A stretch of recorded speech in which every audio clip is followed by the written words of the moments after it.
guys, it's Julian. So today, I'm going to be talking a little bit about a conversation that I had with my friend Jill. And yes, I can use her name. She gave me permission. She literally said, "Use my name all you want." So my friend Jill um, messaged me a couple days ago, and she said, when I see your posts, and I'm actually reading a direct quote, so bear with me as I look off to the side. Um, when I see your posts about how far you've come in your journey, it makes me wonder why I can't stick with anything to try and make myself healthier. I always fall back when I have that one sip of Pepsi, that one scoop of ice cream. I fall right back into bad habits. So, first of all, I've been there. Okay. I've been there, done that. Still, once in a while, still do that. Um, Here's my take on why this happens. It's a mindset, and food can be addicting. Our brains associate food with good feelings. It doesn't help that we have uh, the fast food and other, just the food industry in general, showing us things where everybody's happy and smiling, and it's ingrained into our heads that food is happiness. Food makes you feel better. And so, because it's a mindset, because it kind of becomes an addiction, because your brain says, oh, well, sugar tastes good. And when I'm eating sugar, it makes me happy. It,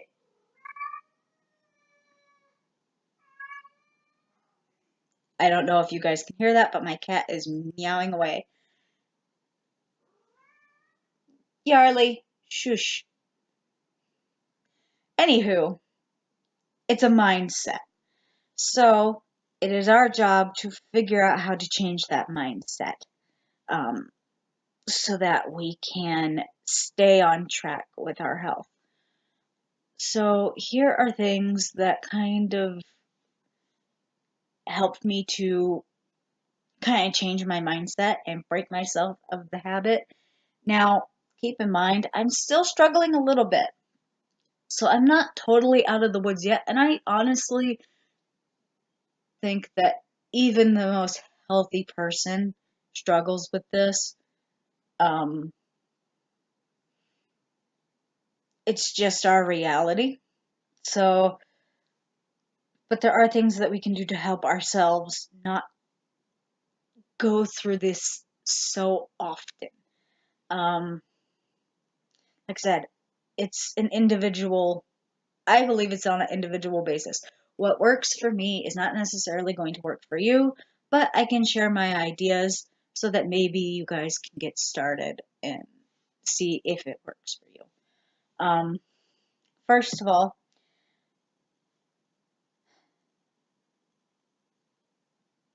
when I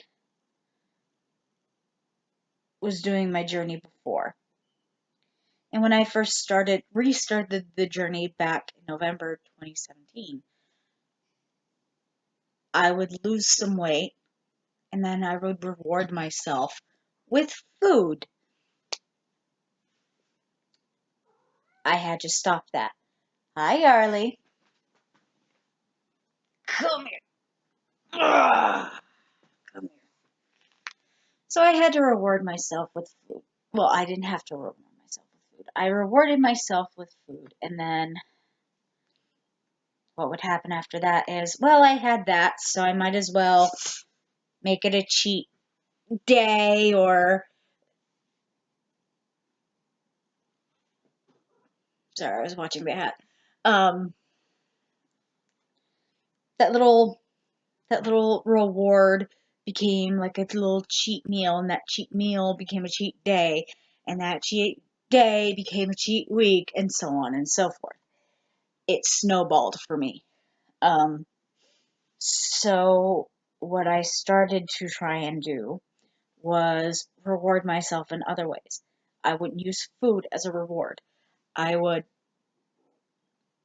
excuse me, I would reward myself with, let's say, a necklace, or I would reward myself with a piece of clothing or a notebook because I like to write. So get myself a new notebook or a new journal or, just something other than food. Even if I didn't buy myself anything, I would take a nice bubble bath or, I would ask my husband for a massage or just anything. Reward myself in some other way other than using food. Um, if I felt hungry for something, whether it was good or bad, and water wasn't helping, but I knew that I didn't really necessarily need to eat, um, I would try distracting myself. Art distracts me because I'm into what I'm doing, so I get my sketch pad out and start drawing or sketching or just doing some form of art. Um, Cleaning can be a distraction for me. Just playing some music, uh, binge watching something on Netflix, just distracting myself in some other way so that I wasn't thinking about the food or the drink that I wanted so bad. Um, Sometimes these things don't work. Sometimes the craving is just so powerful, so bad that you're just like, I want the thing. Um, Sometimes, for me, getting a healthy substitute worked. Let's say, because I had these the other day, the peach rings. They are a little gummy candy, and I had a bunch of them the other day. Um, but I digress. Let's say that I was craving that right now. And I'm not going to go out and I'm not going to get those. Instead, there are peaches in the cupboard. I have some canned peaches, and I think we have some yogurt. So what I can do is I can take the peaches and I can take the yogurt and I can put that together and I can eat that, or maybe even just like a whipped cream, like a Ready Whip, low fat uh, Ready Whip or whatever, something like that, something naturally sweet, and maybe add a little something else to it to add to the sweetness, um, just to maybe curb that craving. Um, I'm using sweet things as an example because sweet things are they're my downfall. Salty things aren't really my downfall. Carbs are my downfall. Sugar and carbs.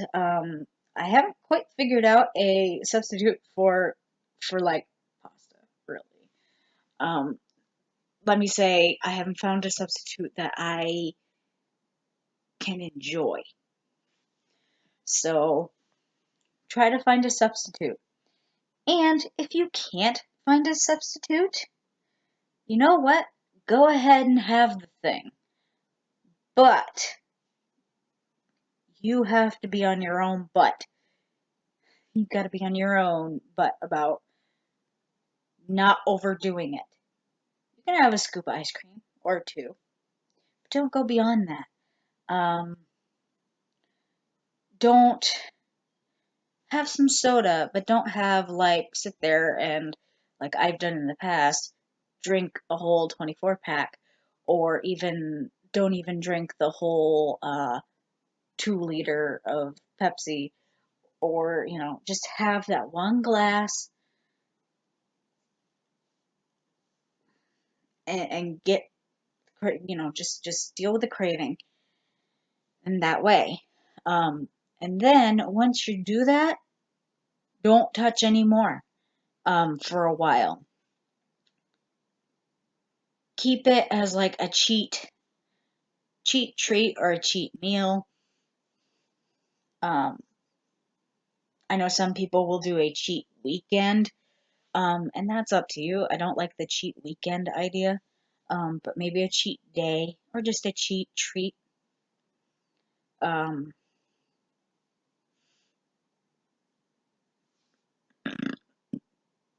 excuse me. And that again is going to be on you to remember, okay, I have had this serving of the thing that I'm really craving. I'm going to put this away out of sight, out of mind. I'm going to not have any more. I'm done. And then maybe get it out next week or in the next couple days, maybe. Again, that is up to you the next time you have it, but I would say the next week, or if you really, really start to crave it again, give it a couple days before you go into it, before you grab more of the candy or more of the soda or more of the chips or more of the whatever it is that you're craving that might not be the healthiest thing. Um,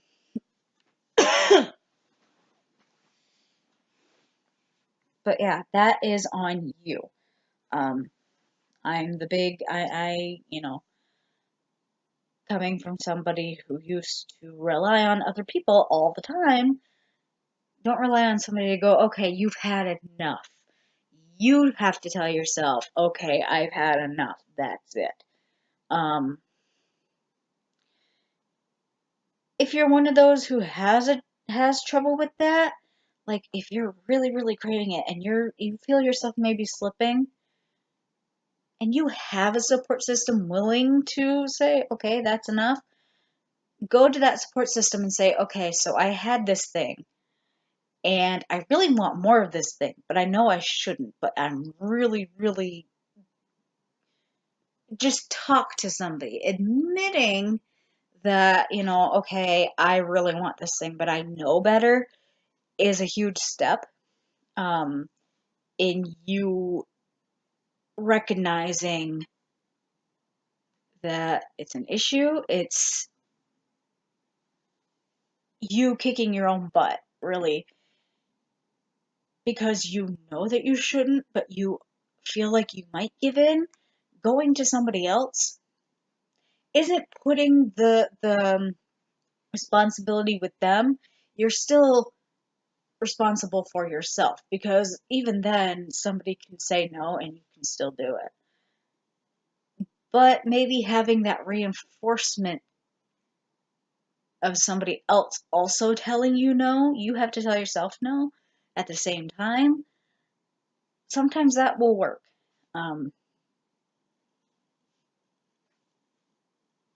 Sometimes it works. Again, sometimes it doesn't. You have to find what works for you. So that was kind of the conversation that I had with Jill that I wanted to share with you guys, because I felt like obviously she's not the only one who struggles with it. I struggled with it. I still sometimes struggle with it. We're not the only two people out there struggling with it. So I felt like this video was a good idea to just kind of put out there for everybody else to kind of hear it and see, oh, okay, I'm not alone, you know. So there you go. That's kind of my, let's call it my tips for not falling off the wagon. No, that's not a good, that's not a good one. I don't like calling it the wagon because